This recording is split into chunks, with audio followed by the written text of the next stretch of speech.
When I replayed the footage, I saw my face outside a tent that night, grinning while I was still asleep inside.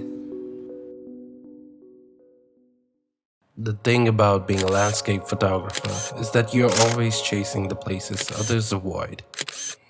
We love desolate areas so we could get a better shot. At least that's what my buddy Mike believed. We frequented Southwest in my blue Ford at any chance we got. We were both 30-something desk jockeys during the week, but weekends belonged to the wilderness. It all began in mid-October 2024, when we decided to venture north of Gallup. I'd mentioned the spot during lunch with Nate, a Navajo colleague. The land is cursed, James. Things best forgotten.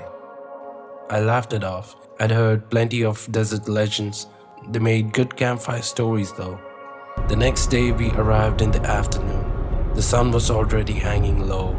We found a perfect campsite near a massive sandstone arch that jutted from the earth. I set up my tripod to catch the sun rays streaming through it. This is going to be gold for the portfolio. We took many pictures until it was dark. Then heated some chili potatoes on our portable stove. The temperature had dropped drastically, which was typical for a desert night. Up until this point, everything was usual, but now something felt off. The silence was pressing. There was not a single sound, neither from the coyotes nor the critters, just the occasional whisper of wind through the rocks. Ain't you feeling something weird? Besides the fact that my cell service disappeared the moment we turned off the highway? Nah, just another night in nowhere. I fell into a restless sleep. I dreamt of sand slowly covering my body, filling my mouth, choking and suffocating me. Something jolted me awake, a hand gripping my shoulder. It was Mike, his eyes wide. James, someone's outside. I could hear it too. It was steady sound of footsteps, slowly circling the tent. The sound of the boot crunching at the sand. Who's there? Nobody replied. Hey Mike, come out. You have to see this. It was my voice. My fucking voice.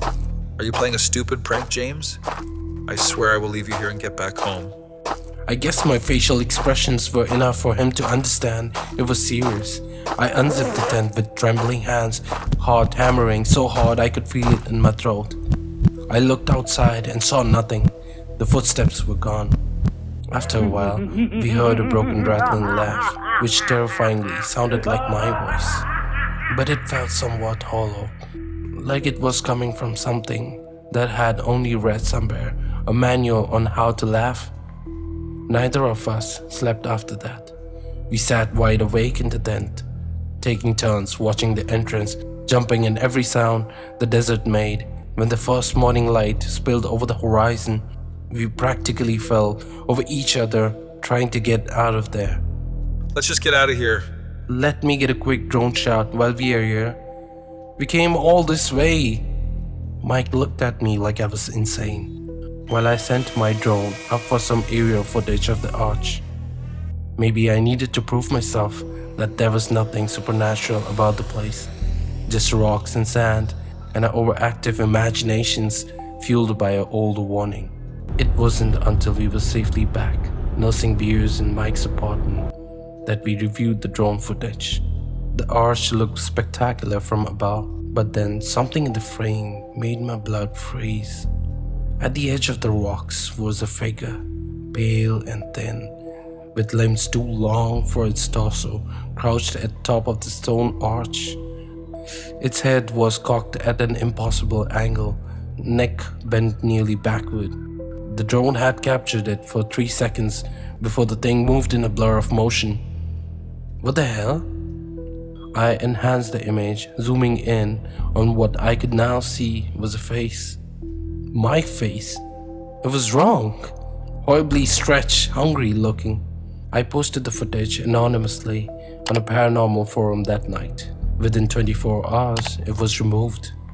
My account was deleted. So Sometimes I wonder if Nate knew exactly what was out there. I never got a chance to ask him. He never talks about it. Heck, even Mike doesn't talk about it.